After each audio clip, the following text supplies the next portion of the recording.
What's George like as a director? Bossy. Do this, do that, sit here, stand up, go there. I'm like, come on, George, just give me a minute to breathe. If she would just give something as an actress, something. But I do say this, she did save us a lot of money by playing two parts. I was just gonna say you have to pay me more and then I'll do more. Okay. Yeah. She comes in, you give her a little cash and she acts a little better.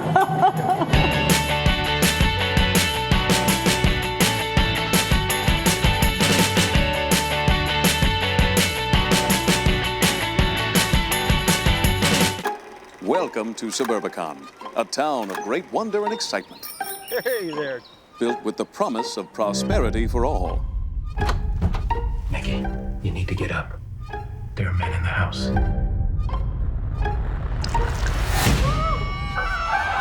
Can you give us the backstory of how this was a Coen Brothers script and then you had an idea and you sort of melded the two ideas together? Well, I've been hearing a lot of things on the campaign trail about scapegoating Mexicans and Muslims, and I was looking back, which is some of the things I like to do at times in our country when we did this, because this isn't something new. And I found a time in Levittown, Pennsylvania, when it happened with an African American family, and I thought it would be an interesting thing to talk about this very screwed up white family in a very screwed up white neighborhood in a time when we thought of as sort of perfect, trouble-free, Leave It to Beaver kind of world, when of course they were all having sex in the backseat of cars, and it was a perfect world if you were a white straight male. Other than that, it probably wasn't.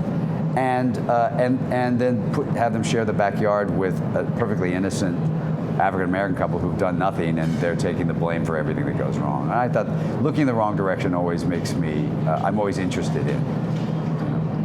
And the Coens gave you the script with their blessing? Sure. Oh yeah. They're friends. I've done 4 films with them before that, and so I will do anything with them. I think they're brilliant. Julianne, you've played twins before. Yes, I have. Way back in the day.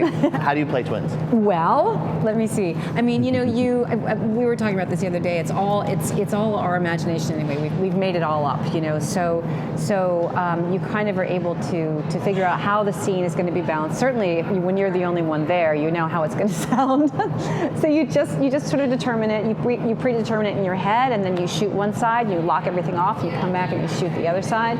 And certainly today, with all the technological advances in filmmaking, it looks beautiful, unlike when you're doing a soap opera in the 80s, and it was a little clunkier back then. But it's fun to do, but what you do learn is it's more fun to act with another real human being, not just yourself. If she could, she said if she could, she'd play all the parts and only act with herself. Just with myself. Mm-hmm. As actors and producers and directors, what can be done about bringing more diversity to films? You want to start with that one? I think that we need to reflect the world that we see.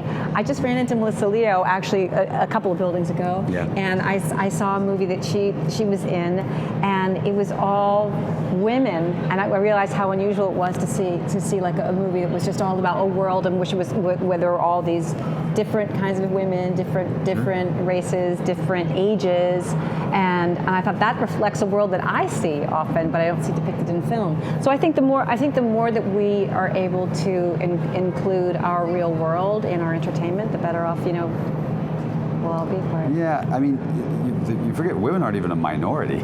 I know, exactly. That's 50% of the population. And in the 30s, there were women stars were bigger than men stars. It's a self-inflicted wound. We decide, who the people who finance movies and decide to make movies are the people who say, well, I will finance a movie with this actor and not that actor. And I think Idris Elba should be the next James Bond. I think it's insane that you wouldn't. He's elegant and handsome and masculine, and he would be a perfect James Bond, and it would be a great, step forward. I think people should not look at roles and say, well, this should be. I remember we did Our Brennan's Crisis. It was supposed to be a guy, and Sandy Bullock did it. I don't think you have to necessarily look at somebody and say, well, this is a guy, or I think we can mix it up a little bit. And actually, films are economically more successful when they're more diverse. Yeah. How has your life changed, George, since becoming a father? Not at all. Sleep, very different. Well, it's a funny thing because this is one of those things. In general, you know, when you'll talk to somebody who's in the film industry, we could impart some unique experiences, right? We could tell you about, you know, what it's like to be on a set or what it's like to work with Julianne, and that's unique, and people wouldn't know that. Me talking about being a parent, everyone, you know, I know goes through it, and they're all the exact same experiences. It's, you know, up at night at weird hours, it's changing diapers, it's being shocked at what you see inside a diaper. For the amount they take in and the amount they put out, you go, how is that possible? I know. So it's all the same things. You know? And then finally, is it true that you actually text with President Obama? Yes. There we have some funny texts. Yeah. What do you text about? You can get his number. No, we just, you know, we've sent each other some texts over time. You know, he came over to the house in England. We shot some basketball and stuff. You know, we've been friends long before he was president. You know, we worked together on Darfur issues when he was a senator, and even before that. So we've known him a long time.